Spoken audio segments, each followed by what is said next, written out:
결혼한 지 10년이 넘었습니다. 저는 프리랜서 카피라이터로 집에서 일하고 남편은 스타트업 대표로 매일 바쁘게 살아가요. 우리 부부는 그렇게 딱히 좋지도 나쁘지도 않은 관계였어요.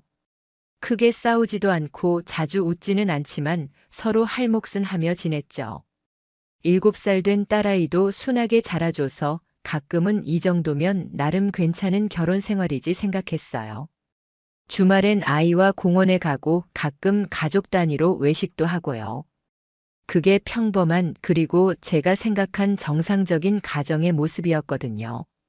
근데 그 평범함 속에 뭔가 이상한 기류가 느껴진 건 올봄이 시작되던 어느 날이었어요. 남편이 일 때문에 급히 차를 바꿔 타야 해서 그날은 제가 남편 차를 잠깐 운전하게 됐거든요. 아이를 학원에 데려다 주고 나서 차 안에서 음악을 틀려고 내비 화면을 봤는데 마지막 목적지로 등록된 장소가 낯익은 이름이었어요. 라비에트 프렌치 다이닝, 강남 쪽에 있는 고급 레스토랑이었죠. 근데 이상한 건 그날이 평일 저녁이었고 남편은 오늘 야근이야. 늦어. 라고 했던 날이라는 거예요. 순간 가슴이 철렁했습니다. 이게 뭐지? 사소한 거였어요. 정말 별거 아닌 기록 하나. 하지만 그 기록 하나가 제 머릿속에 너무 또렷하게 박혀버렸어요. 그날 밤 괜히 눈치를 살폈죠. 남편은 변함없이 피곤한 얼굴로 귀가했고 아무 일도 없다는 듯 텔레비전을 켰어요. 오늘 야근 어땠어? 그냥 툭 던져봤어요. 응, 뭐 회의가 좀 길었지. 조금도 주저함 없는 말투에 되레 제가 의심한 게 미안해질 정도였어요. 하지만 다음 날 남편 회사 인스타그램 계정에 올라온 게시물을 보고 그 마음은 곧 사라졌어요. 어제 파트너사 미팅, 오랜만에 프렌치 다이닝. 그 사진 안에 남편이 있었고 그 옆에 익숙한 얼굴이 함께였죠. 정민이었어요. 제 대학 후배. 졸업 후 연락 끊겼다가 몇 년 전 남편이 창업하면서 다시 이름을 들었어요. 그때 남편이 말했거든요. 우리 이번에 새 투자자 들어왔어. 정민이라고 너 대학 후배 아니야? 처음엔 그냥 반가웠어요. 능력 있는 후배가 성공했구나, 대단하네. 그렇게 넘겼죠. 남편 말로는 정민이 쪽에서 먼저 협업 제안을 해서 함께 프로젝트를 하게 됐다더라고요. 그 뒤로 회사 행사 사진에도 자주 보이긴 했지만 스타트업이라는 게 다 그렇게 가까운 거라 생각했어요. 회사 사람들이 서로 형, 누나, 언니, 오빠 하면서 지내는 게 보통이니까요. 그런데 어제 그 사진 속에서 두 사람은 분명 달라 보였어요. 그건 단순한 친밀감 이상의 무언가였어요. 등받이에 걸쳐진 남편의 팔 약간 기대어 앉은 정민, 그리고 두 사람이 서로를 바라보는 시선. 그걸 본 순간 심장이 쿵 내려앉는 느낌이었어요. 뭔가 잘못됐다는 생각이 확 밀려들더라고요. 설마 입 밖으로는 못 꺼냈지만 머릿속은 이미 수많은 가정을 하고 있었어요. 그리고 그게 저 혼자만의 착각이면 좋겠다고 진짜 간절하게 바랐어요. 그날 밤 괜히 혼잣말을 중얼거렸어요. 정민이 아직도 저런 스타일이었나 보네. 옆에 앉아있던 남편이 슬쩍 제 눈치를 보더니 대답도 안 했어요. 그때 저는 확신했어요. 그는 지금 뭔가를 숨기고 있어요. 아직 다 말할 수는 없었지만 저는 알아채고 있었어요. 그게 아주 사소한 흔적 하나에서 시작된 거였죠. 하지만 그 작은 이상함이 제 모든 일상을 뒤흔들게 될 줄은 몰랐습니다. 그날 이후 저는 아무 일도 없던 것처럼 행동하기로 했어요. 괜한 질문도 하지 않았고 웃으며 식사하고 딸아이랑 그림책도 함께 봤어요. 하지만 제 마음속은 하루 종일 팽팽한 실타래처럼 긴장돼 있었어요. 남편의 눈빛, 말투, 휴대폰 보는 횟수까지 새듯 관찰하게 되더라고요. 어디 다녀오면 괜히 옷 냄새도 맡아보게 되고요. 아니라고 너무 예민한 거라고 계속 말하면서도 손끝은 떨리고 있었어요. 그러던 어느 날 우연히 남편 회사의 인스타그램 계정에서 새로운 게시물을 보게 됐어요. 제휴 미팅 후 커피 한 잔 사진엔 정민과 남편이 있었고 그들 뒤로는 스타벅스 간판이 선명했어요. 그런데 저는 그 장소를 알아봤습니다. 저도 며칠 전 그 근처에서 아이 친구 엄마랑 점심을 먹었거든요. 그곳은 남편 회사에서 꽤 떨어진 강북 한복판이었어요. 회사 미팅이라면 굳이 거기까지 갔을 이유가 없었어요. 왜 굳이 거기서 만났을까? 머릿속이 점점 복잡해졌어요. 단순한 동료 사이에선 하지 않을 선택들이 반복되고 있었어요. 그날 밤 저는 일부러 이렇게 말했어요. 정민이 요즘 스타일 많이 달라졌더라. 분위기도 그렇고 예전이랑 느낌이 완전 다르던데? 남편은 잠시 고개를 갸웃하다가 그래. 뭐, 그런가 그리고는 바로 물을 마셨어요. 대답하는데 걸리는 1초 남짓한 그 침묵. 그건 분명히 머릿속에서 무언가를 계산하고 있다는 신호였어요. 그 전엔 이런 질문을 하면 그냥 그치. 그의 요즘 방송도 나가고 그러더라. 하고 넘겼을 사람이었거든요. 그런데 이제는 조심스럽게 답하더라고요. 숨기고 있다는 뜻이죠. 남편이 잠든 뒤 저는 조용히 그의 휴대폰을 들여다봤어요. 비밀번호는 바뀌지 않았더라고요. 갤러리, 문자, 카카오톡, 별다른 흔적은 없었어요. 하지만 카카오톡 상단 고정 대화 목록 중 하나가 비어 있었어요. 프로필 사진이 없는 채팅방. 이상하게 기시감이 느껴졌어요. 정민일까? 확신은 없었지만 느낌은 있었어요. 그건 그냥 감이 아니라 여자의 본능 같은 거였어요. 그 다음 날 아이를 어린이집에 데려다 주고 집에 들어왔을 때 제 마음은 이미 굳어져 있었어요. 이걸 그냥 넘기면 안 된다고. 이대로 묻고 가면 나중에 너무 후회할 거라고. 그래서 저는 정민이에 대해 알아보기 시작했어요. 그녀의 이름을 포털에 검색했고 그녀가 운영하는 벤처 회사 홈페이지에도 들어가 봤어요. 이력서처럼 적혀 있는 경력, 기사 인터뷰, 각종 출연 목록. 처음엔 화려해 보였어요.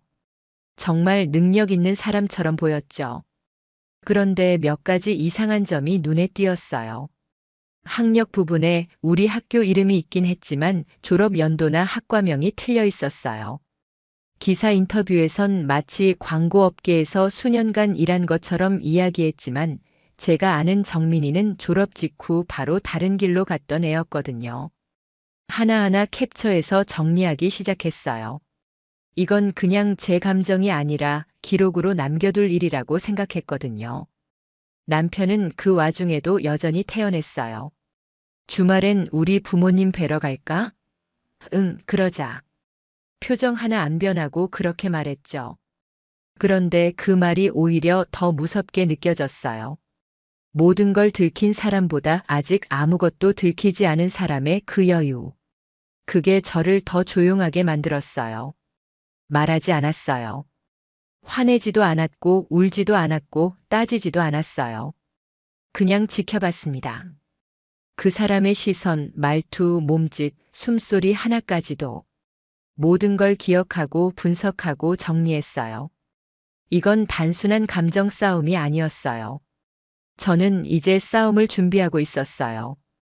그날 이후 저는 남편과 정민의 관계를 아주 구체적으로 따라가기 시작했어요.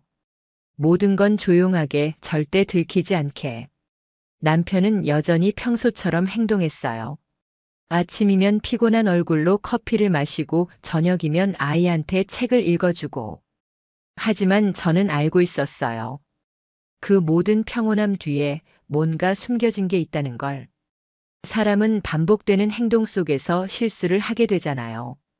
남편도 마찬가지였어요. 수요일 저녁 남편은 평소보다 40분 정도 늦게 귀가했어요. 차가 좀 막히더라고. 그 말에 저는 그저 고개만 끄덕였어요. 하지만 그날은 서울 시내 전반에 비 소식도 없었고 실시간 도로 앱엔 정체 정보도 없었어요. 대신 남편 셔츠 소매에 미세하게 남은 향수 냄새. 그건 제가 평소 사용하는 브랜드도 남편이 쓰는 것도 아니었어요. 확신은 그렇게 만들어지는 거더라고요. 하나씩 아주 작고 미세한 것들이 쌓이면서요. 저는 정민의 SNS를 집중적으로 보기 시작했어요. 거기에는 남편의 그림자가 생각보다 자주 등장하고 있었어요. 심지어 어떤 게시물은 삭제된 상태였는데 캐시 백업을 통해 흔적을 찾았죠. 마치 둘만이 공유하는 순간처럼 뉘앙스가 묘하게 흐르는 사진들이었어요. 그중 하나 저를 멈춰 세운 건 오늘도 큰 힘이 되어줘서 고마워요. 라는 문구와 함께 올린 커피잔 사진이었어요. 그 사진 속 커피잔, 제가 며칠 전에 남편이 가져온 텀블러랑 똑같았어요. 숨이 턱 막혔어요. 한참을 화면만 바라보다가 핸드폰을 내려놨어요. 이제 도망칠 수는 없겠구나. 그 생각이 들더라고요. 정민이라는 후배. 제가 대학교 때는 꽤 순한 이미지로 기억하고 있었어요. 선배들 말 잘 듣고 조용조용하고 혼자 사색하는 걸 좋아하던 애. 하지만 지금 보는 정민은 전혀 달랐어요. 스타트업 대표 인터뷰, 미디어 출연, 세련된 외모, 그리고 내 남편. 그 둘 사이에 저는 아무런 자리가 없다는 걸 깨닫게 됐죠. 어쩌면 나만 빼고 다 알고 있었던 걸까? 그런 생각이 들었어요. 그러던 중 남편과 정민이 같은 날 같은 장소를 태그한 포스팅이 있다는 걸 발견했어요. 정민은 가로수길 한 식당에서 브런치 회의라며 사진을 올렸고 남편은 다음 날 어제 좋은 자리 감사합니다라는 문장을 올렸죠. 날짜, 장소, 배경 다 들어맞았어요. 심장이 빠르게 뛰었어요. 이건 이제 우연이 아니야. 이쯤 되니 행동에 나서야겠다는 결심이 생겼어요. 전문가의 조언이 필요했죠. 그 주 금요일 아이를 친정에 맡기고 저는 조용히 변호사 사무실에 들렀어요. 지인이 소개해준 이혼 전문 변호사였어요. 아직 이혼을 결심한 건 아니고요. 그냥 제 상황이 어떤 건지만 알고 싶어서요. 그렇게 시작된 상담. 가슴이 조이듯 불편했지만 한편으론 아주 오랜만에 내가 무언가를 준비하고 있다는 기분이 들었어요. 정신적 외도 정황 증거, 통화 내역, SNS 캡처 전부 수집해 두세요. 변호사는 담담히 말했어요. 직접적인 행위 장면이 없어도 충분히 위자료 청구 사유로 인정될 수 있습니다. 그 말을 듣는 순간 가슴이 철렁했어요. 이게 단순한 의심이 아니라 법적인 사안이 될 수도 있다는 사실이 현실처럼 느껴졌어요. 그날 밤 남편은 늦게 들어왔습니다. 미팅이 길어졌어. 늘 듣던 그 말. 하지만 이제는 달랐어요. 그 말 뒤에 숨겨진 모든 거짓이 저는 들리기 시작했으니까요. 확신이 생긴 이후 저는 완전히 다른 사람이 되어 있었습니다. 예전처럼 울지도 않았고 화도 내지 않았어요. 이제 저는 준비하는 사람이었거든요. 첫 번째로 한 건 정민의 사업 구조를 살펴보는 일이었어요. 표면적으로는 꽤 잘 나가는 벤처처럼 보였지만 막상 들여다보면 허점투성이더라고요. 정민의 회사 이름으로 등록된 각종 기사, 인터뷰, 투자 유치 내용들을 모았고 국세청 기업정보 사이트에서 사업자 등록번호를 기반으로 공시 정보까지 확인했죠. 사무실 주소지와 등록된 직원 수, 매출 추이, 심지어 대표 이메일까지 하나하나 캡처하고 엑셀에 정리했습니다. 그 과정에서 저는 놀라운 걸 발견했어요. 정민은 자신을 하버드 경영대학원 수료라고 소개했지만 해당 학교 공식 수료자 목록엔 그녀의 이름이 없었어요. 또한 그녀가 인터뷰에서 언급했던 글로벌 제약사와의 공동 개발 건도 사실상 MOU조차 체결된 적 없다는 기사가 해외 블로그를 통해 정정 보도된 기록으로 남아 있었습니다. 그 순간 온몸에 전율이 흘렀어요. 정민은 자기 이력을 꾸며내고 그 이미지로 투자자들을 끌어들이고 있었던 거예요. 이걸 들키면 어떻게 될까? 그 생각이 스쳐 지나갔을 때 심장이 빠르게 뛰었습니다. 처음으로 복수라는 단어가 구체적인 계획처럼 떠오르기 시작했어요. 다음 단계는 남편의 회사 자료를 살펴보는 일이었어요. 공유된 구글 드라이브, 남편이 무심코 켜두고 나간 노트북 화면, 그리고 프린터기에 남겨진 인쇄 문서까지 하나하나 확인했어요. 거기엔 정민과 맺은 제휴 계약서 사본이 있었고 공동지분 투자라는 항목에 정민의 회사 명의로 들어간 자본금과 남편의 개인 지분 일부가 연결되어 있었어요. 이해상충. 두 사람이 공적으로는 파트너지만 사적으로는 분명히 선을 넘고 있었고 그게 이 계약 구조에서 고스란히 드러나는 거였어요. 증거는 쌓여가고 있었고 이제는 그걸 어디에 어떻게 쓸지 고민할 차례였어요. 제가 행동을 시작해도 절대 들키면 안 되는 시점. 그래서 저는 완벽한 평상심을 연기하기로 했어요. 평소보다 더 밝게 웃고 아이한테 더 자상하게 굴고 남편에겐 요즘 너무 바빠 보여서 걱정되라는 말까지 꺼냈습니다. 그러자 남편은 묘하게 안심하는 눈치였어요. 괜찮아. 그냥 요즘 일이 좀 많아서 그래. 웃으며 그렇게 말하던 그의 얼굴이 이상하게 느껴졌어요. 당신은 지금도 내가 모른다고 생각하지. 그 생각이 들자 속이 부글부글 끓었지만 저는 고개를 끄덕였어요. 응. 너무 무리하지는 마. 그날 밤 저는 노트북에 새로운 폴더를 만들었습니다. 폴더 이름은 정리.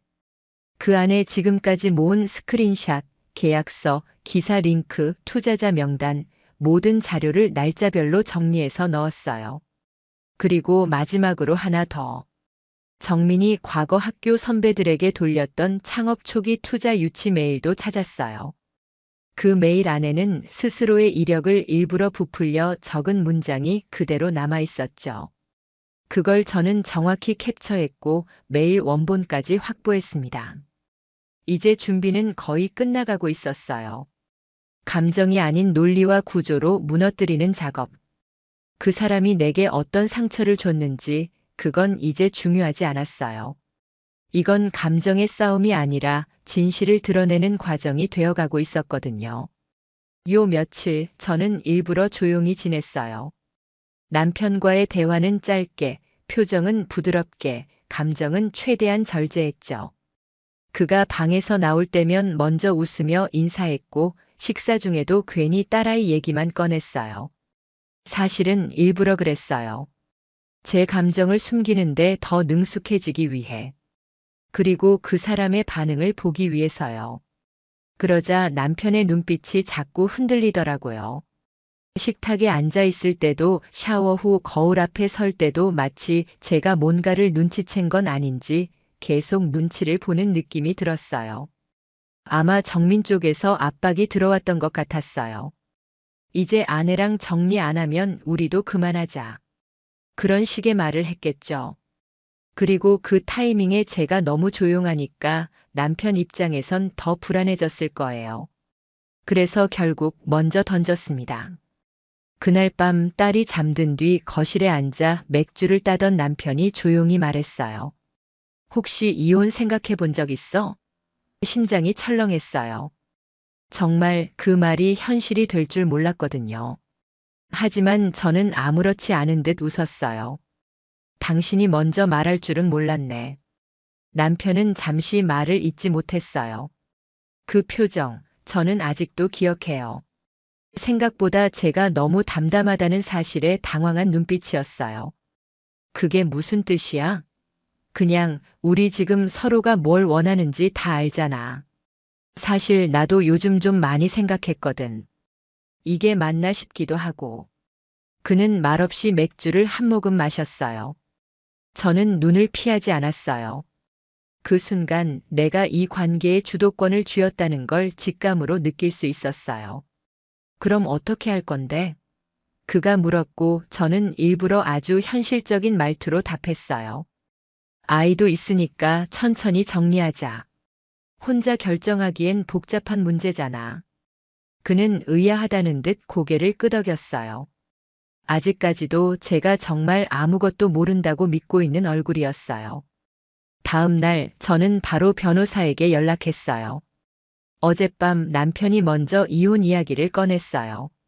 그쪽에서 먼저 조정 신청을 하면 바로 대응할 수 있게 준비해 주세요. 변호사는 침착하게 말했어요. 이미 준비하신 자료들만으로도 유리한 상황입니다. 걱정 마세요. 그날 이후 저는 남편에게 평소보다 더 잘해줬어요. 퇴근길엔 좋아하는 맥주를 사다 놨고 아이가 아빠 품에 안겨 잘 때는 사진까지 찍어줬어요. 그게 제 방식의 연기였어요. 나는 아무것도 모른다는 완벽한 시선. 그 시선 속에서 저는 제 복수의 시간을 차곡차곡 쌓고 있었죠. 며칠 뒤 마침 정민 회사에서 투자자들과 만남이 있는 행사에 남편이 초대됐어요. 같이 갈래? 그 말에 저는 이렇게 말했어요. 우리 딸도 같이 가면 안 될까? 요즘 아빠 얼굴도 못 봐서 속상해 하잖아. 남편은 당황한 얼굴이었지만 딱히 거절하진 못했어요. 그럼 뭐 데려가자. 행사날 저는 딸 손을 잡고 나타났고 그 자리엔 정민과 그녀의 투자사 대표들 그리고 남편이 있었죠. 밝게 웃으며 정민에게 다가가 말했어요. 남편이 요즘 너무 바빠서 딸이랑 놀 시간도 없어요. 오늘 이 기회라도 아니었으면 얼굴도 못 볼 뻔했네요. 정민의 얼굴이 굳어졌고 주변 사람들도 분위기를 감지한 듯 눈치를 보기 시작했어요. 그날 저녁 남편은 거의 말을 안 하더군요. 식사도 안 했고 아이랑 놀아주지도 않았어요. 조용히 샤워를 하고 방에 들어가더니 문을 닫고 한참을 나오지 않았어요. 이제 알겠지? 혼잣말로 그렇게 중얼거렸어요. 내가 알고 있다는 거 느껴졌겠지. 그리고 전 컴퓨터를 켰어요. 정민의 SNS, 정민의 언론 인터뷰, 정민이 썼던 회사 홍보 게시물까지 다시 한번 정리해서 파일로 저장해뒀어요. 그 파일의 이름은 다음 단계. 이제 진짜 시작이니까요. 그날 이후 저는 예전보다 더 부드럽게 웃고 더 자주 웃었습니다. 남편이 퇴근하면 오늘 많이 피곤했지? 하며 물 한 잔 건넸고 딸 앞에서는 항상 화난 얼굴이었죠. 하지만 그 모든 평온함 뒤에는 아주 조용한 전쟁이 시작되고 있었어요. 제가 선택한 전장은 SNS였습니다. 정민의 인스타그램은 정말 솔직했어요. 일상, 미팅, 와인잔, 식당, 명언, 가끔은 잘 차려입은 셀카까지. 대부분의 게시물은 별것 없는 듯 보였지만 자세히 들여다보면 누구와 함께 있는지가 은근하게 드러났어요. 그중 한 게시물. 와인잔 2개가 놓인 호텔 라운지 테이블. 비 오는 날 조용한 오후. 쉼표 같은 하루 문구 아래엔 시간과 장소가 표기되어 있었어요. 오후 3시 XX 호텔 로비. 그걸 본 순간 머리가 하얘졌어요. 그날 남편은 고객사 미팅 때문에 외근 간다고 했던 날이었거든요. 캡처했습니다. 스크롤을 내리면서 손끝이 살짝 떨릴 정도였어요. 증거로는 아직 부족했지만 심리전에는 이 정도면 충분했어요. 그 게시물에 저는 정확한 날짜와 장소를 암시하는 댓글을 달았습니다. 그날 오후 3시 XX 호텔 로비 조용했죠? 댓글을 단지 5분도 안 돼요. 그 게시물은 삭제됐어요. 그리고 정민 계정은 비공개로 전환됐죠. 웃음이 나더라고요. 당황했구나. 그 후로 저는 한 번도 댓글을 달지 않았지만 그녀의 SNS에 접속한 흔적은 계속 남기도록 했습니다. 그 사람이 지켜보고 있다는 느낌만큼 강력한 압박도 없으니까요. 며칠 후 정민이 운영하는 회사의 투자사 공식 메일 계정으로 하나의 PDF 파일이 전달됐습니다. 발신인은 익명이었고 IP는 외국 서버를 거친 상태였죠. 그 파일엔 정민이 허위로 기재한 언론 인터뷰 내용, 수정되지 않은 사업 계획서 일부, 그리고 SNS에 올라왔던 교묘한 문구들과 실제 시간 비교 분석까지 정리돼 있었어요. 마지막 페이지엔 짧은 문장만 하나 적혀 있었죠. 투자에 앞서 대표자의 윤리 기준을 확인하는 건 기본입니다. 그 파일을 보낸 직후 저는 그날 저녁 정민의 회사 홈페이지 접속이 잠시 중단된 걸 확인했어요. 이건 분명 뭔가 있었던 거예요. 정민은 분명 알았겠죠. 그 정보가 어디서 새어나갔는지, 그리고 누가 자신을 보고 있는지. 남편은 아직도 아무것도 몰랐어요. 퇴근해서 소파에 누워 딸아이 그림책을 읽어주며 웃고 있었죠. 그걸 바라보는 제 표정도 아마 평소와 다르지 않았을 거예요. 하지만 그날 밤 저는 정민의 또 다른 인터뷰 기사를 캡처해서 익명의 블로그 계정에 올렸어요. 팩트체크, 그녀의 이력은 어디까지 진실인가? 라는 제목과 함께 정민의 이름은 직접적으로 언급하지 않았고 언론에 나온 내용을 그대로 바탕으로 정리했어요. 누가 봐도 특정인을 겨냥하지 않았지만 당사자라면 바로 느낄 수 있는 의도된 흔적들이었죠. 그리고 다음 날부터 정민의 SNS는 단 한 건의 게시물도 올라오지 않았습니다. 사실 지금까지는 정황뿐이었어요. SNS, 인터뷰, 캡처 다들 직접적인 불륜 증거는 아니었거든요. 심증은 충분했지만 법적으로도 움직일 수 있는 명확한 물증이 필요했습니다. 그리고 그 기회는 아주 예상치 못한 순간에 찾아왔어요. 그날은 토요일 아침이었어요. 남편은 아침 일찍 어디 나갔다 오겠다고 했고 딸아이는 어린이집 친구 생일 파티에 가기로 한 날이라 잠시 집에 혼자 있었죠. 거실 탁자 위에 놓인 남편의 백팩.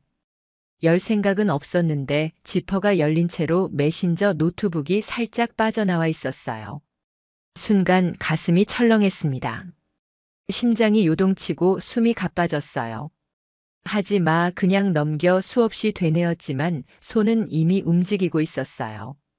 노트북을 켰고 로그인은 자동 저장 상태. 그렇게 남편의 메신저 프로그램이 자동으로 연결됐습니다. 처음에는 아무것도 없었어요. 최근 대화 목록을 뒤지다가 정민이라는 이름은 보이지 않았죠. 하지만 숨김 대화라는 항목이 따로 있었어요. 그리고 거기엔 정민이라는 이름이 또렷하게 떠 있었습니다. 클릭하자마자 순간 세상이 무너지는 느낌이었습니다. 둘의 대화는 너무 일상적이었어요. 그리고 그 일상 속엔 너무 자연스럽게 우리라는 말이 섞여 있었어요. 오늘 저녁엔 그 호텔 말고 지난번 갔던 데로 갈까? 서연이는 눈치 못 챘어. 요즘 좀 무서워. 너무 조용해서. 애는 엄마가 다 보니까 편하긴 하다. 가슴이 찢어지는 아픔이 밀려왔습니다. 가만히 앉아 화면을 보는 것만으로도 숨이 턱 막히고 눈물이 핑 돌았어요. 하지만 울지 않았습니다. 저는 손끝으로 스크린샷을 찍었고 USB에 바로 저장했어요. 그뿐만이 아니었어요.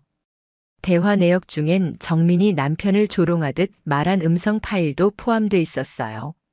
걘 진짜 아무것도 몰라. 그 와중에 내가 잘해주니까 또 고마워하더라니까. 불쌍해 진짜. 그 말에 숨이 막혔습니다. 목 안이 꽉 막히는 듯한 느낌. 그리고 한참을 멍하니 앉아 있었습니다. 그날 밤 저는 조용히 변호사에게 파일들을 넘겼어요. 변호사는 한 문장만 했어요. 이 정도면 끝났습니다. 그리고 그 순간부터 모든 게 다음 단계로 넘어가게 됐습니다. 며칠 뒤 남편은 느긋하게 퇴근해 거실 소파에 앉았고 저는 조용히 서류 한 장을 식탁 위에 올려놨습니다. 그는 대수롭지 않게 쳐다보다가 순간 얼굴이 굳었어요. 이게 뭐야? 이혼 조정 신청서야. 저는 차분히 말했어요. 내가 먼저 얘기 꺼냈으니까 빠르게 정리하자고. 그는 아무 말도 하지 못했어요. 시선이 바닥으로 떨어졌고 입술이 살짝 떨리더군요. 변호사랑은 이미 얘기 끝났고 재산 분할, 양육권, 위자료 문제도 다 정리되어 있어. 물론 그쪽 입장은 따로 들어보겠지만 서연아, 잠깐만. 그가 뭐라 말하려는 순간 제가 먼저 말을 끊었습니다. 정민이랑 나눈 대화들, 너희 둘이 주고받은 메신저, 그리고 정민이 나를 조롱하듯 남긴 음성 파일까지 다 가지고 있어. 남편은 입을 다물었어요. 눈빛이 흔들렸고 손끝이 미세하게 떨리고 있었습니다. 그동안 나를 무시했겠지. 아무것도 모른다고 생각했을 거야. 근데 말이야. 나는 내가 뭘 숨기고 있었는지 숨 쉬는 것처럼 다 들여다보고 있었어. 그날 밤 남편은 잠도 자지 못하고 작은 방에 앉아 꼼짝도 하지 않았습니다. 다음 날부터 공식적인 법적 절차가 시작됐습니다.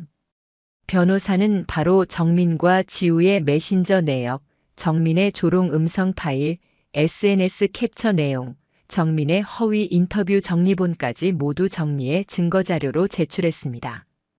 정민은 바로 대응해 오지 않았어요. 하지만 그녀의 변호인이 보낸 첫 공문에는 개인 간 오해로 인해 발생한 갈등이라는 문구가 있었습니다. 웃기더군요. 오해? 메신저로 내 딸을 방해물이라고 언급한 그 메시지까지 있는데 그게 오해야? 제 변호사는 정민 측의 상간자 소송 예고서도 함께 보냈습니다. 지금은 협의 단계지만 정식 소송 절차로 전환될 가능성도 열려 있습니다. 그리고 제가 준비한 또 하나의 작업이 있었습니다. 익명으로 제보한 자료 덕분에 남편이 회사 내에서 정민 측과 얽힌 이해상충 문제로 공정거래 위반 조사를 받기 시작했어요. 처음엔 남편도 대수롭지 않게 여긴 듯 했지만 며칠 지나지 않아 회사에 소문이 돌기 시작하자 급격히 말수가 줄어들더라고요. 회사에서 이상한 얘기 도는 것 같아. 남편이 중얼거렸고 저는 아무렇지 않게 말했어요. 그럴 수도 있지. 요즘 내부 제보가 워낙 많다더라. 그 말에 남편이 저를 바라봤습니다. 그 눈빛은 처음으로 의심이 섞인 눈빛이었어요. 그제야 깨달았을 겁니다. 지금 이 모든 일이 단순한 우연이 아니라는 걸. 하지만 이미 너무 늦었어요. 나는 이혼을 당하는 사람이 아니라 이 결혼을 정리하고 있는 사람이었으니까요. 이혼 소송은 조정 없이 곧바로 재판으로 넘어갔습니다. 서류가 접수되고 첫 기일이 잡히기까지 딱 3주가 걸렸어요. 그 3주 동안 남편은 눈에 띄게 초조해졌습니다. 말이 줄고 핸드폰을 들여다보는 시간이 늘어났고 심지어는 정민과도 연락을 끊은 듯 보였어요. 어느 날 밤늦게 혼잣말을 하더군요. 정민이는 왜 이렇게 잠수지? 나만 남은 건가 그 말을 듣는데 솔직히 마음 한켠이 시원하기도 했어요. 그리고 드디어 법정에 섰습니다. 양쪽 변호사가 서류를 내고 판사는 차분히 상황을 정리해 나갔어요. 처음엔 무미건조한 절차 같았지만 그날의 하이라이트는 따로 있었습니다. 저희 측 변호사가 조용히 USB 하나를 제출했습니다. 이건 원고 측이 확보한 피고와 제3자의 대화 및 음성 녹취 파일입니다. 이혼 사유 및 양육권 청구 관련 판단에 영향을 줄 수 있어 법원에 확인을 요청드립니다. 판사는 파일을 받아 컴퓨터에 연결했고 회의실 내 스피커로 짧은 음성 하나가 흘러나왔어요. 걘 진짜 아무것도 몰라. 그 와중에 내가 잘해주니까 또 고마워하더라니까? 불쌍해 진짜. 정적. 그 짧은 순간 법정 안의 공기가 완전히 얼어붙었습니다. 남편은 시선을 피했고 정민은 마치 자리를 뜨고 싶은 듯 의자에 가만히 몸을 파묻었어요. 판사는 서류를 천천히 넘겼고 저를 바라보며 이렇게 말했습니다. 자녀 양육권은 원고에게 100% 인정됩니다. 또한 피고 측의 명백한 유책 사유로 인해 위자료 지급 책임 역시 피고 측에게 전가함이 합당하다고 봅니다. 그 순간 정말 끝났다는 느낌이 들었어요. 제가 이렇게까지 오기까지 얼마나 많은 밤을 울며 버텼는지, 얼마나 참으며 웃는 척을 했는지. 이제야 모두 의미가 생겼습니다. 법정 밖으로 나왔을 때 햇살이 눈부시게 밝았어요. 그 밝음 속에서 저는 처음으로 해방이라는 단어를 떠올렸습니다. 며칠 뒤 정민 측 투자사 두 곳에서 계약 해지 공고가 떴다는 이야기를 들었어요. 한 곳은 언론에까지 노출됐고 대표 이력 및 도덕성 관련 내부 감사 착수라는 문장이 기사로 실렸죠. 남편은 새로 시작한 창업 아이템이 출범과 동시에 이해상충 문제로 언론의 주목을 받기 시작했고 첫 투자 유치는 무산됐습니다. 그 와중에 저는 딸아이와 처음으로 단둘이 제주도 여행을 다녀왔어요. 해변에서 발을 담근 채 딸이 이렇게 말하더군요. 엄마, 우리 요즘 더 자주 웃는 것 같아. 그 말에 그냥 고개만 끄덕였어요. 눈물이 나올까봐. 이건 복수가 아니었어요. 그저 진실을 하나하나 꺼내놓았을 뿐이에요. 그리고 마침내 이제는 내 인생의 방향을 내가 정할 수 있는 시간이 도착했음을 느꼈습니다. 이혼 판결이 확정되고 모든 법적 절차가 끝난 지 딱 6개월이 흘렀습니다. 그동안 저는 저만의 루틴을 다시 만들었어요. 아침엔 아이와 산책을 하고 오후엔 글을 쓰거나 상담 공부를 했습니다. 그리고 어느 날 한 지인이 저에게 제안을 했어요. 서연 씨, 혹시 유튜브 채널 출연해 볼 생각 없어요? 가정법률 상담 콘텐츠인데 실사례를 바탕으로 이야기하는 포맷이에요. 딱 서연 씨 같은 분이 필요하거든요. 처음엔 망설였어요. 하지만 곰곰이 생각해 봤죠. 이 경험이 나만의 아픔으로 끝나는 건 너무 허무하지 않을까? 그래서 저는 출연을 수락했습니다. 첫 녹화날 카메라 앞에 앉으니 묘하게 떨리더라고요. 그날 제가 처음으로 꺼낸 말은 이거였습니다. 저는 복수를 하지 않았습니다. 다만 진실을 하나씩 꺼내놨을 뿐이에요. 그 결과가 이렇게 된 거죠. 댓글창엔 수많은 반응이 달렸어요. 실화 맞나요? 우와, 말이 안 나옵니다. 이건 진짜 누가 들어도 사이다네요. 그리고 나도 이런 용기 낼 수 있을까라는 말들. 그걸 보면서 알게 됐어요. 제가 이걸 버텨낸 이유는 결국 누군가에게 힘이 되기 위해서였다는 걸요. 그리고 정민.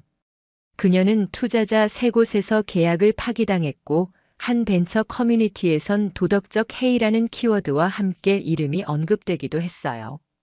프로필을 비공개로 돌렸다는 얘기도 들었습니다. 그리고 그 이후론 어떤 활동도 하지 않더라고요.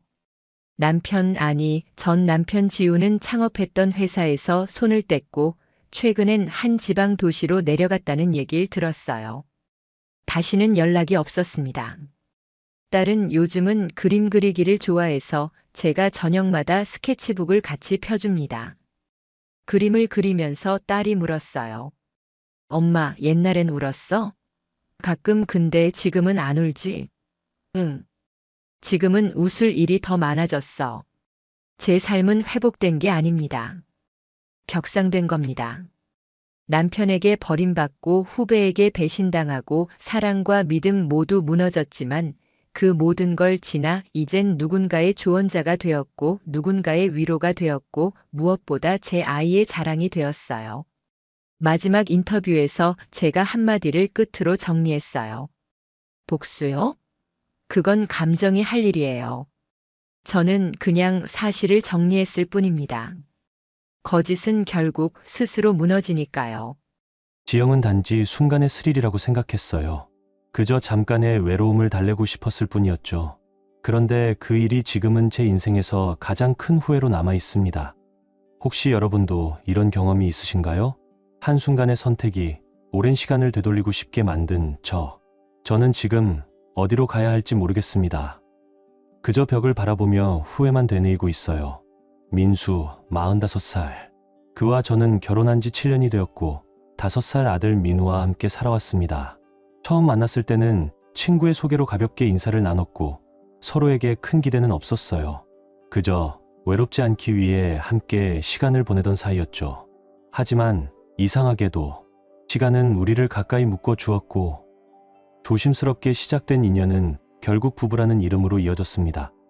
2년 뒤 우리는 결혼했고 아이가 태어났습니다. 그때까지만 해도 모든 게 잘 흘러가고 있었어요.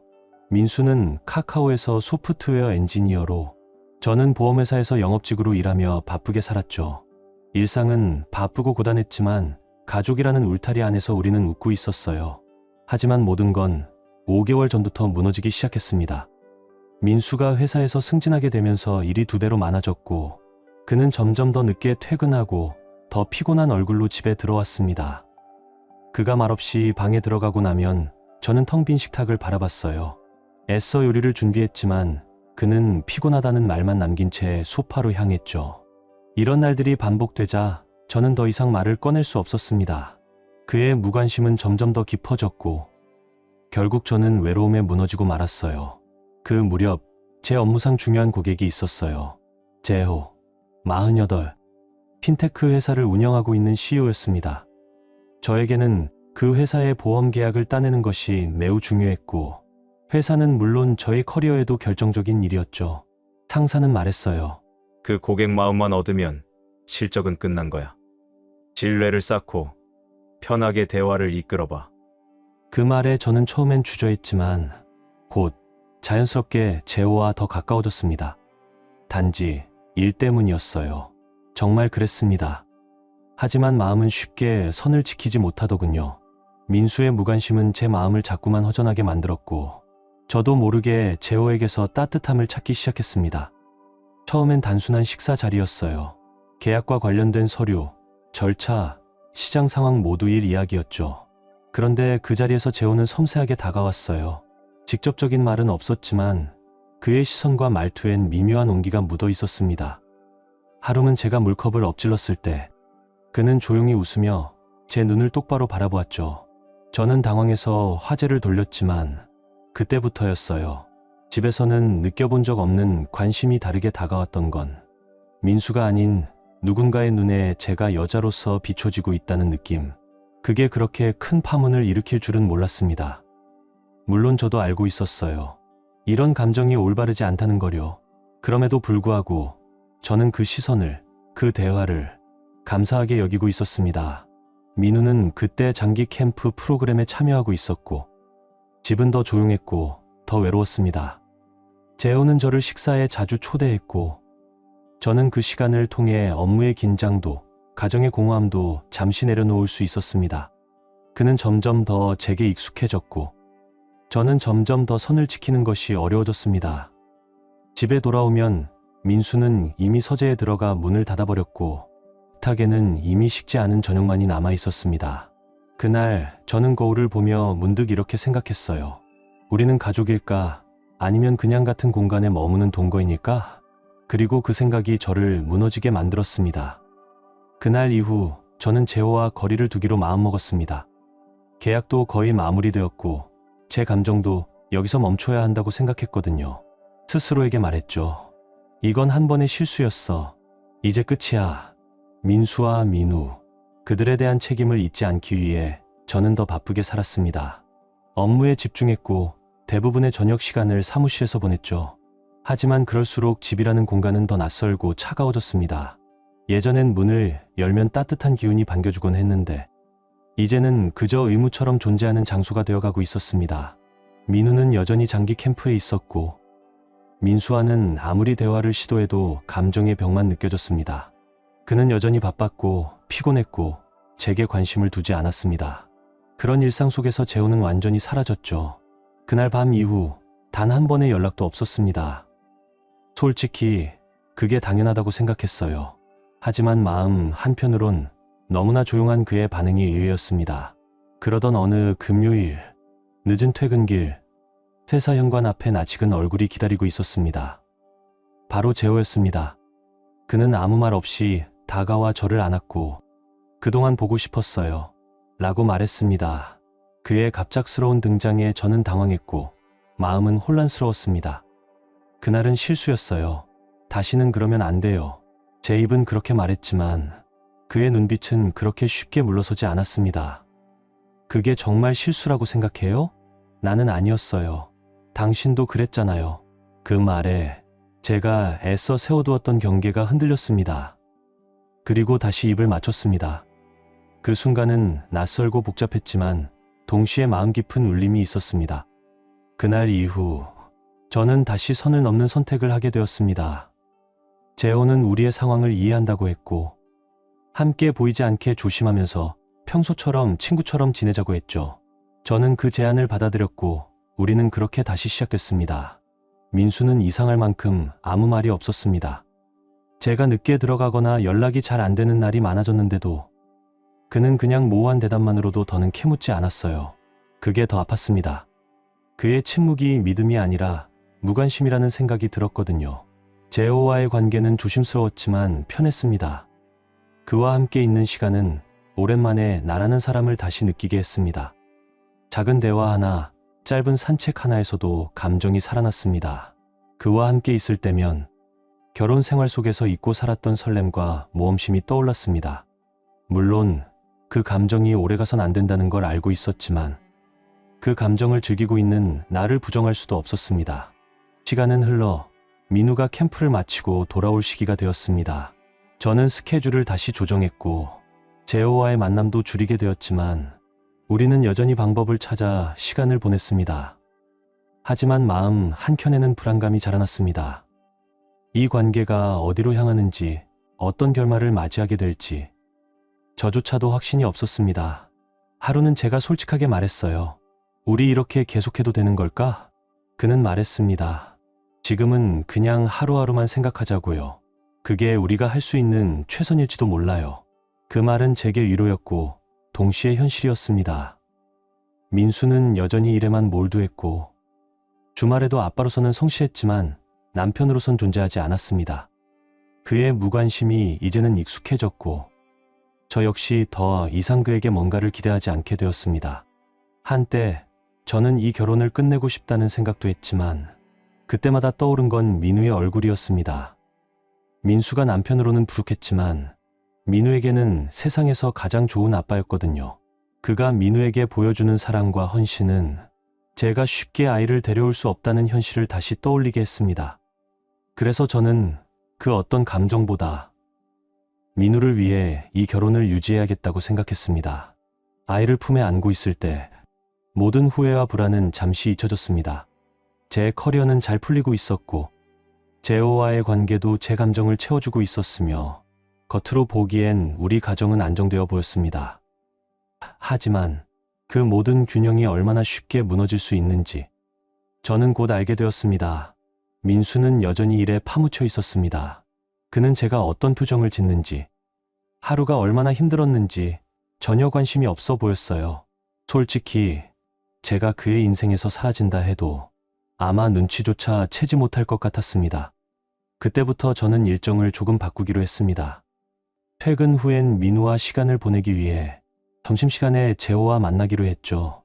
재호는 모든 걸 이해해줬습니다. 제 상황에 맞춰주고 오히려 배려하는 태도로 저를 편하게 해주었죠. 그의 그런 모습은 제가 오래전부터 갈망했던 따뜻함 그 자체였습니다. 저는 생각했어요. 지금 모든 게 제자리에 있는 것 같아. 균형도 있고 계획도 있고 감정도 통제되고 있어.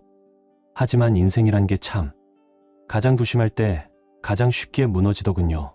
그날도 평소처럼 재호와 점심을 먹기로 했던 날이었습니다. 회사 건물을 나서던 중 계단에서 핸드폰을 떨어뜨리고 말았어요. 화면은 깨졌고 전원이 꺼진 채 다시 켜지지 않았습니다. 나중에 고쳐야지. 별일 아니라고 생각했어요. 약속 시간에 늦고 싶지 않았거든요. 점심이 끝나갈 무렵 재호는 잠깐 자기 집에 들렀다 가자고 했습니다. 그날은 금요일이었고 저는 일찍 퇴근해도 무방한 상황이었죠. 그래서 아무렇지 않게 따라갔습니다. 그리고 저녁 6시쯤 집에 도착했을 때 현관 앞에서 수진이 저를 기다리고 있었습니다. 그녀의 얼굴은 당황함과 불안으로 가득 차 있었습니다. 민우가 학교에서 고열이 났어요. 선생님이 연락을 여러 번 시도했지만 닿지 않았고 결국 민수 씨가 연락을 받고 병원으로 데려갔어요. 그 말을 듣자 저는 온몸이 굳어버렸습니다. 떨어진 핸드폰, 꺼진 전원, 그리고 제가 없었던 그 몇 시간 동안 아이에게 무슨 일이 있었던 겁니다. 숨이 턱 막힌 채로 병원으로 달려갔습니다. 병실 문을 열자 민수가 민우의 손을 잡고 앉아 있었습니다. 아이의 얼굴은 조금 창백했지만 다행히 웃고 있었습니다. 민수는 고개를 돌려 저를 봤지만 아무 말도 하지 않았습니다. 어디에 있었냐고 묻지도 않았고 전화 안 받은 이유도 따지지 않았습니다. 의사는 말했어요. 다행히 심각한 상태는 아닙니다. 독감이지만 곧 퇴원할 수 있습니다. 그 말을 듣고 나서야 저는 안도의 숨을 내쉴 수 있었습니다. 집으로 돌아오는 길, 민수는 말없이 운전했고 저도 아무 말도 하지 않았습니다. 그 침묵 속에서 무언가가 서서히 무너지고 있는 게 느껴졌어요. 집에 도착하자마자 저는 민우에게 밥을 먹이고 아이를 재우고 나서야 다시 숨을 돌릴 수 있었습니다. 그리고 그제야 생각이 났죠. 내일은 핸드폰을 꼭 고쳐야겠다. 하지만 문제는 고장난 기계가 아니라 무너지고 있는 신뢰였습니다. 그날 밤 저는 민우의 방에서 자기로 했습니다. 낯선 불안함이 밀려왔지만 아이의 숨소리를 들으며 잠들면 조금은 안심이 될 것 같았죠. 새벽 2시쯤이었을까요? 누군가 방문 앞에 서 있는 낌새에 눈을 떴습니다. 어두운 실루엣 순간 놀랐지만 그가 민수라는 걸 알아보자 안도의 숨이 나왔습니다. 민수는 여전히 작업복을 입고 있었고 조용히 말했죠. 지금 막 왔어. 민우 괜찮은지 보고 자려고. 저는 그저 고개만 끄덕였습니다. 말을 붙이기엔 마음이 너무 복잡했거든요. 그는 한참을 조용히 서 있다가 조심스럽게 물었습니다. 낮에 민우 선생님이 몇 번이나 전화했다고 하던데 너는 어디 있었어? 저는 짧게 답했습니다. 핸드폰이 고장나서 몰랐어. 그는 고개를 살짝 갸웃하더니 책장 위에 놓인 제 고장난 핸드폰을 손가락으로 가리켰습니다. 근데 너 회사에 없었다고 하더라. 그 말에 숨이 멎는 듯 했습니다. 그는 말했습니다. 내가 사무실에 전화했거든.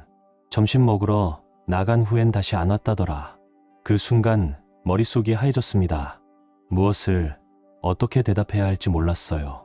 민우 걱정에 정신이 없었다는 말도 일이 있었다는 말도 모두 핑계로 들릴 것 같았습니다. 저는 결국 급히 준비한 대답을 내뱉었죠. 늦게 잡힌 회의가 있어서 그쪽으로 바로 갔어. 하지만 민수의 얼굴은 감정이 익히지 않았습니다. 그가 믿는지 아니면 이미 모든 걸 알아차린 건지 알 수가 없었습니다. 그는 말없이 자리를 떴고 저는 민우 곁에 더 가까이 붙었습니다. 괜히 아이의 이마를 쓰다듬고 이불을 다시 덮어주면서 마음을 진정시키려 했죠. 다음 날 아침 민수는 제게 조용히 말했습니다. 어제 내 사무실에 들렀었어. 은행 서류에 내 서명이 필요해서. 저는 또다시 같은 핑계를 댔습니다. 늦은 외근이었다고, 잠깐 회의가 있었다고. 그는 아무 말 없이 고개를 끄덕였지만 돌아서기 전 이렇게 말했습니다. 난 너를 믿어. 그 말은 칼날처럼 가슴 깊숙이 파고들었습니다. 그 순간 저는 무너졌습니다. 욕실에 들어가 샤워기를 틀었지만 물줄기 아래에서 멈출 수 없던 건 눈물이었습니다. 민수가 완벽한 남편은 아니었습니다. 그의 무관심, 침묵, 외면, 분명 저를 외롭게 만들었죠. 하지만 저 역시 충실한 아내는 아니었습니다. 그의 믿음이라는 말 앞에서 저는 부끄러움과 죄책감에 고개를 들 수 없었습니다. 그는 아무 말도 하지 않았지만 이미 알고 있었을지도 모릅니다. 그 침묵이 저를 더 무너뜨렸어요. 이제 선택의 기로에 섰습니다. 모든 걸 고백하고 재호와의 관계를 끝내는 것. 아니면 재호와의 관계만 정리하고 민수에게는 아무 말 없이 살아가는 것. 하지만 두 가지 선택 모두 누군가를 잃는 길이었습니다. 재호는 좋은 사람이었어요. 언제나 친절했고 배려심 깊었죠. 하지만 저는 알고 있었습니다. 그와의 관계에는 미래가 없다는 거요. 민우를 두고 민수를 등지고 그를 선택할 수는 없었습니다. 결국 저는 결심했습니다. 재호와의 관계를 끝내기로. 주말이 끝나기 전 한 번만 더 만나서 마지막 인사를 전하자고 생각했습니다. 하지만 인생은 늘 제가 준비되기 전에 다음 장면을 꺼내 들더군요. 토요일, 민우와 하루를 보내기로 한 날이었고 민수는 평소처럼 일하러 나갔을 거라 생각했습니다. 그런데 그날따라 민수는 하루 종일 집에 있었습니다. 그 갑작스러운 변화는 저에게 섬뜩한 예감으로 다가왔습니다. 하지만 그건 죄책감 때문일 거라고 스스로를 속이며 무시하려 했습니다. 민우는 수진과 함께 공원에 나가 있었고 민수와 저는 거실에 단둘이 마주 앉게 되었습니다. 그는 조용한 목소리로 말했습니다. 우린 대화가 필요해. 그 순간까지도 저는 그가 아무것도 모른다고 생각했습니다. 차분한 표정, 흔들림 없는 목소리, 모두 저를 안심시켰죠. 하지만 그건 잘 짜인 침묵이었습니다. 민수는 조용히 말을 이었습니다. 처음엔 단순한 피로라고 생각했어. 근데 내가 자꾸 늦고 연락도 안 되고 이상하더라. 그리고 그는 조용히 가방에서 한 장의 사진을 꺼냈습니다. 거기엔 점심시간 사무실 근처에서 재호와 제가 함께 있는 모습이 담겨 있었습니다. 우리는 웃고 있었고 심지어 입을 맞추고 있었습니다. 더는 변명할 수 없었습니다. 부인할 수도 없었습니다. 저는 고개를 숙이고 처음부터 끝까지 모든 걸 털어놓았습니다. 민수는 묵묵히 제 이야기를 들었습니다. 승진 이후 우리가 멀어졌던 이야기, 그 틈을 메워준 재호의 존재, 그리고 끝내고 싶었지만 끝내지 못했던 제 마음까지. 제가 말했습니다. 월요일에 다 정리하려고 했어요. 하지만 그는 믿지 않는 눈치였습니다. 가볍게 웃으며 말했죠. 거짓말은 이제 안 해도 돼. 난 이미 다 알고 있었어. 그제서야 저는 알았습니다. 그가 얼마나 오래 참고 있었는지를. 그의 침묵이 단순한 무관심이 아니라 저에게 기회를 주기 위한 마지막 배려였다는 것을. 나는 너를 믿었어. 그래서 기다렸어. 그의 그 말에 저는 더 이상 아무 말도 할 수 없었습니다. 그는 잠시 저를 혼자 두고 생각할 시간을 주었고 그 후 물 한 잔과 함께 봉투를 들고 돌아왔습니다. 저는 그 봉투를 보고 즉시 그 안에 무엇이 들어있는지 알았습니다. 그건 바로 이혼 서류였습니다. 그는 재호와 제가 주차장에서 함께 있는 모습을 보고 그 서류를 준비했다고 했습니다. 저는 깜짝 놀라며 그 봉투를 망설이며 받았습니다. 제 예상대로 그 서류는 이혼 서류였고 그는 민우의 양육권을 요구하고 있었습니다. 저는 반대했지만 그는 그것이 우리 아이를 위한 최선의 선택이라고 주장했습니다. 저는 그 조건 하에서는 서명할 수 없었습니다. 그는 경고하며 만약 서명하지 않으면 민우에게 불륜에 대해 말하겠다고 했습니다. 그럼 민우가 저를 원망할지도 모른다고요. 저는 그가 그런 방법을 쓸 것이라고 생각하지 않았지만 그 가능성에 대해서는 너무 충격적이었습니다. 민수는 그 어떤 방법도 써서라도 원하는 것을 얻겠다고 결심한 것 같았습니다. 제 불륜은 이미 상처를 남겼고 민우가 저를 원망하는 것을 상상하는 것만으로도 견딜 수 없었습니다. 그래서 저는 민수에게 그 위협을 실행하지 말아달라고 간절히 부탁했습니다. 하지만 제 눈물 어린 간청에도 불구하고 그는 결심을 굽히지 않았습니다. 그는 저에게 이혼 서류에 서명할 시간을 단 이틀만 주었고 재호와의 관계를 즉시 끝내라고 강요했습니다. 그가 민우에게 우리가 함께 있는 사진을 보여주겠다고 위협했기 때문에 저는 그런 충격적인 이미지를 민우에게 보여주지 않도록 할 수 없었습니다. 저의 최우선 목표는 민우의 안정적이고 건강한 미래를 보장하는 것이었습니다. 거실에 홀로 남겨진 저는 재호에게 전화를 걸어 우리의 관계를 끝내기로 했습니다. 재호는 민우가 우선이어야 한다는 것을 이해했고 반박하지 않았습니다. 그는 저에게 잘 되기를 바란다며 필요하면 언제든지 도와주겠다고 말했습니다. 모든 상황에도 불구하고 저는 그의 이해와 친절에 감사함을 느꼈습니다. 저는 변호사에게 연락하여 이혼 서류의 양육권 조건에 대해 상담을 받았습니다. 변호사는 제가 그 조건을 거절하고 민우의 전적인 양육권을 요구할 수 있다고 말했습니다. 하지만 저는 민수와의 불륜에 관련된 협박을 변호사에게 말할 수 없었습니다. 우리의 통화는 곧 끝났습니다. 저는 길에 몰린 기분이었고 유리한 선택지가 없다는 느낌을 받았습니다. 어떤 길을 선택하든 서류에 서명하지 않으면 민우를 잃을 것 같았습니다. 불륜이 드러나면 민우가 저를 영원히 원망할 수 있겠고 아니면 서명하고 그를 아빠와 함께 있게 하여 그에게 가혹한 진실을 숨길 수 있겠다고 생각했습니다. 저는 후자를 선택했습니다. 서류에 서명했습니다. 민우와 떨어지는 것은 견딜 수 있지만 그가 저를 미워하는 상상은 도저히 할 수 없었습니다. 그가 나중에라도 나를 기억해 주기를 바랐습니다. 민수는 제가 이혼 서류에 서명한 후 만족하는 모습이었습니다. 그는 민우에게 내가 떠날 이유를 설명할 시간을 일주일 주었고 저는 이 상황이 민수가 나를 벌주기 위한 방법이라고 느꼈습니다. 저는 항상 민우를 위한 이유로 이혼을 생각하지 않았지만 이제는 그와 헤어지는 것 외에는 선택의 여지가 없었습니다. 민우에게 내가 떠난다고 말하는 것은 제 인생에서 가장 고통스러운 경험이었습니다. 우리의 대화 중에 민우의 눈물은 저를 또한 울리게 했고 지금도 그것을 생각하면 가슴이 아픕니다. 저는 그에게 아빠가 잘 돌봐줄 거고 곧 다시 만날 수 있을 거라고 설명하려 했습니다. 그의 눈에서 보이는 상처는 거의 참을 수 없었지만 저는 그를 위해 강해지려고 했습니다. 저는 그 주 동안 민우와 함께한 모든 순간을 소중히 여겼습니다. 금요일 민우를 학교에 데려다 주면서 저는 그가 돌아왔을 때 집에 없을 것이라고 말했습니다. 민우는 다시 울었고 저는 그를 안으며 우리는 곧 다시 만날 것이라고 약속했습니다. 민수는 그 주 동안 우리의 모습을 지켜보았습니다. 저는 그의 결정이 바뀌기를 비밀리에 바랐지만 그는 변하지 않았습니다. 저는 이사를 위한 준비를 했고 회사에서 제공한 아파트로 이사할 계획을 세웠습니다. 우리 집을 떠날 때 민수는 아무런 감정 없이 거기 있었습니다. 그의 무관심은 분명했습니다. 그는 제가 서명한 이혼 서류에 대해 말하며 이제 모든 것은 그의 변호사가 처리할 것이라고 말했습니다. 저는 그냥 고개를 끄덕였습니다. 민수에게 민우를 잘 돌봐달라고 부탁하며 제 행동에 대해 사과했습니다. 그는 민우를 잘 돌볼 것이고 내가 걱정할 필요 없다고 말했습니다. 그렇게 저는 집을 떠났고 더 이상 아무 말도 하지 않았습니다. 이 사건이 일어난 지 한 달이 넘었고 이혼은 여전히 진행 중입니다. 변호사들은 이혼이 곧 해결될 것이라고 확신했습니다. 서로 동의하지 않는 점이 없으니까요. 저는 회사에서 제공한 아파트로 이사했으며 다른 곳을 찾을 에너지가 없었습니다. 민수는 저에게 민우와 3번 연락할 수 있도록 허락해 주었습니다. 저는 그리워서 너무 아프지만 그가 잘 돌봄을 받고 있다는 사실에 위로를 느끼고 있습니다. 민수는 항상 훌륭한 아빠였고 민우에게 계속 그럴 것이라 확신했습니다.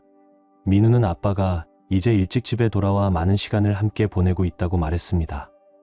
이것은 제게 씁쓸한 감정을 안겨주었습니다. 이 변화가 제가 그곳에 있을 때 일어났다면 아마 상황이 달라졌을지도 모른다고 생각하게 되었습니다. 저는 제 불륜이 제 잘못이라는 것을 알고 있지만 그가 저와 민우와 함께 있을 때 그런 노력을 하지 않았다는 것이 여전히 아픕니다. 이제는 일을 하는 것이 제 주요 목표가 되었습니다. 그것이 제 하루를 채워주는 유일한 활동이기 때문입니다. 마지막으로 민수와 대화한 후 저는 재호에게 연락하지 않았고 그는 저에게도 연락하지 않았습니다. 그 점이 다행이었습니다. 민우와 떨어져 있는 지금 재호와의 관계를 계속 이어갈 수 있었을지 의문입니다. 불륜에 대한 후회는 제 마음속에 계속해서 무거운 짐처럼 남아 있습니다. 저는 그가 제게 너무나 좋은 사람이라서 그와의 관계를 시작하지 않았으면 좋았을 걸 하고 자주 생각합니다. 조금만 더 참았더라면, 민수를 배신하지 않았다면 지금도 민우와 함께 살 수 있었을 텐데요. 시간이 지나면서 민수가 우리의 관계에 더 많은 관심을 가질 수 있었을지도 모릅니다. 이제 민수와의 이혼이 공식적으로 완료되었습니다. 변호사가 민수에게서 무엇을 원하냐고 물었을 때 저는 그의 자산에 대한 어떤 요구도 하지 않았습니다. 저에게 진정으로 원하는 것은 민우였고 그것이 불가능함으로 다른 것은 아무 의미가 없었습니다. 어느 날 민우는 아침에 수진이의 아빠와 함께 아침을 먹고 있는 모습을 보았다고 했습니다. 그녀는 이제 30 초반이며 예전부터 우리 가족을 도와주던 사람이었습니다. 그 말을 들었을 때 저는 놀랐지만 그 이후 두 사람이 가까워졌다는 이야기를 들었습니다.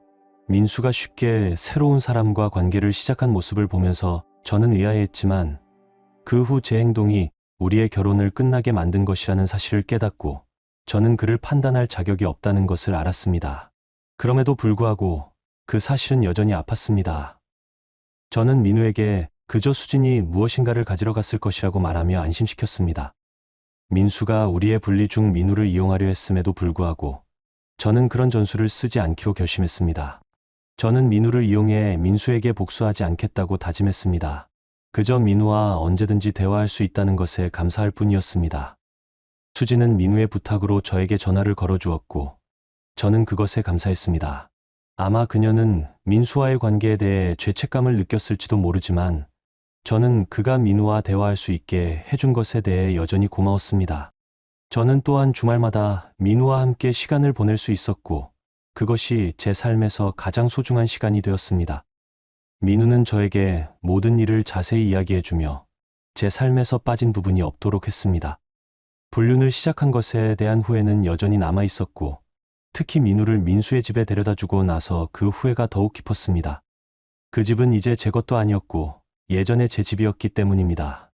마지막 업데이트 이후 1년이 지났고 민우는 최근 6번째 생일을 맞이했습니다. 그는 우리 삶의 변화에 놀라울 정도로 잘 적응했습니다. 제가 집을 떠난 지 약 6개월 후 민우는 저를 떠날 때 더 이상 울지 않았습니다. 이제 그는 제가 그를 학교에 데려다 줄 때 웃기만 하고 그 모습은 우리의 관계 변화에 대한 씁쓸한 상기였습니다. 그가 더 이상 울지 않는 것을 보며 어느 정도 위안이 되었지만 여전히 그가 저를 그리워하는지 궁금해졌습니다. 최근 민수가 수진과 진지한 관계를 시작했으며 약혼 소식까지 들려왔습니다. 그들은 천천히 서로를 알아가며 결혼을 준비하고 있다고 합니다. 그 소식은 아직도 낯설게 느껴졌지만 시간이 모든 걸 바꾸었다는 걸 인정할 수밖에 없었습니다.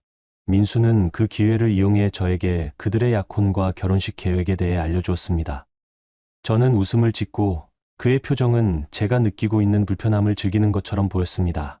그들은 다시 서로를 끌어안았고 저는 그가 이 순간을 저의 불륜에 대한 복수로 이용하려 한다는 생각을 지울 수 없었습니다. 민우에게 작별 인사를 한 후 저는 집을 떠났습니다. 저는 제게 아무런 판단 없이 지원과 공감을 보내준 모든 분들에게 감사하고 싶습니다. 비록 저는 여러분을 개인적으로 알지 못하지만 여러분의 친절은 이 힘든 시기에 저에게 큰 위안이 되었습니다.